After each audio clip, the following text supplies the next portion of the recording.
राधे राधे। जय श्री कृष्णा। अथ कार्तिक महात्म प्रथम अध्याय। नैमिषारण्य नीमसार तीर्थ में श्री सूत जी महाराज 88,000 शौनकादिक ऋषियों से बोले, अब मैं आपको कार्तिक महात्म की श्रेष्ठ कथा कहता हूँ, जिसे सुनकर मनुष्य सब पापों से छूटकर बैकुंठ को प्राप्त कर लेता है। सूत जी ने कहा, श्री कृष्ण जी से आज्ञा लेकर नारद जी चले गए। तब सत्यभामा प्रसन्न होकर श्री कृष्ण से बोली, हे नाथ, मेरा जीवन सफल हो गया है। मेरे माता पिता भी धन्य हैं, जो आपकी 16,000 रानियों में मैं अत्यधिक प्यारी हुई।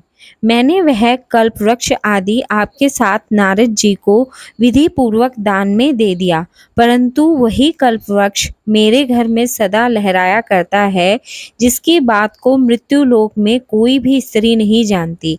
हे स्वामिन, अब मैं आपसे पूछना चाहती हूँ, सो विस्तार पूर्वक कहिए, जिसे सुनकर मैं अपने हित कार्य करूं, जिसके करने से कल्प प्रयत्न भी आप मुझसे विमुख ना हो। सूत जी कहने लगे, सत्यभामा के ऐसे वचन को सुनकर श्री कृष्ण जी हंसते हुए सत्यभामा की बाह पकड़कर कल्प वृक्ष के नीचे ले गए और बोले, हे प्रिय, 16,000 स्त्रियों में से मुझे तुम प्राणों के समान प्यारी हो।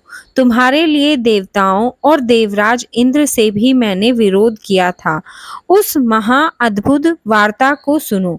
सूत जी बोले, एक दिन श्री कृष्ण भगवान ने सत्यभामा के साथ गरुड़ पर सवार होकर इंद्रलोक में जाकर कल्पवृक्ष मांगा।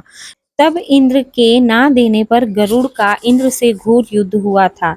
हे प्रिय, जब तुम्हें हर चीज दे सकता हूँ, हर एक कार्य पूरा कर सकता हूँ, तो क्या तुम्हारे आश्चर्यजनक प्रश्न का उत्तर ना दूंगा? यह सुन सत्यभामा बोली, हे प्रभु, पूर्व जन्म में मेरा कैसा स्वभाव था, किसकी पुत्री थी, मैंने कौन से दान व्रत या तप नहीं किए जिससे मुझे मृत्युलोक में जन्म लेना पड़ा, और ऐसे कौन से शुभ कर्म किए कि यहाँ आकर आपकी अर्धांगिनी हुई और आप गरुड़ पर सवार होके मुझे साथ में लिए इंद्रादि देवताओं के स्थानों में फिरते हो। तब भगवान बोले, हे कांते, तुम पूर्व जन्म में किसकी पुत्री थी, कौन से पुण्य और व्रत आदि तथा शुभ कार्य तुमने किए थे, वह सब कहता हूँ।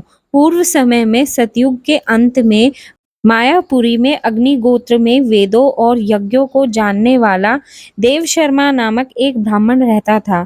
वह रोज अतिथियों की सेवा, दैनिक यज्ञ और सूर्य भगवान की पूजा किया करता था, इसलिए सूर्य की तरह तेजस्वी था।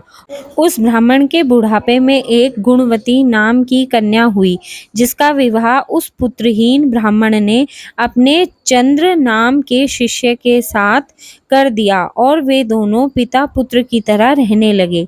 एक समय वे दोनों कुशा और समिधा लेने के लिए वन में हिमालय की तलहटी में पहुंचे तो उन्होंने एक राक्षस को अपनी तरफ आते देखा, जिसके भय से उनके शरीर स्थिर हो गए और उनमें भागने की शक्ति भी नहीं रही। तब राक्षस ने दोनों को मार डाला। उनके धर्मात्मा होने के कारण मेरे पार्षद उनको बैकुंठ में ले गए। क्योंकि उन्होंने आजीवन सूर्य की पूजा की थी, इसीलिए मैं दोनों पर अति प्रसन्न हुआ।